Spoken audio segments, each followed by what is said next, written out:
जड़े युवक व्यवसाय करी बहुत धनशाली हो जाइथिला। एबे से निज इच्छा अनुसार बढ़िया जगार विशाल शंख मर्मर घर तैयारी कला। एकाधिक गाड़ी रखिला, चाकर बाकर रखिला, सुंदरी स्त्री विवाह कला, जहाँ किछि करि परिबा कथा सबु करि पकाइला। किंतु मनरे गोटे भय देखादेला। से भाविला जे पृथ्वी तो क्षण क्षण के बदलुची, पृथ्वी परिवर्तनशील। तेणु जहाँ मु पाइछि जदि दैवत से सब चली जाए तेबे एणिकी नरम गदिरे भी तार निद हैला नहीं। दिने से ए समस्या नहीं जड़े गुरुंक निकट को गला। गुरु सबु कथा शुणी ताकू कहिले, जीवन रे एते किछि अर्जिलु, छोट बुद्धिटीए अर्जन करि पारलु नाही, जेउथिला कि तो मनरे भय आसुची। युवकटी बुझी न पारी गुरुंक मुह को बल बल करी चाहिबारु गुरु कहिले, ए पृथ्वी रे सबु किछि अनित्य।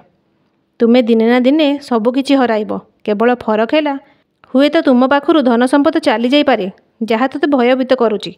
नहले धन संपद ए पृथ्वी मेलाणी नहीं तू निजे चली जीवु, एका कथा। तेणु भयर कौनसी कारण नाही।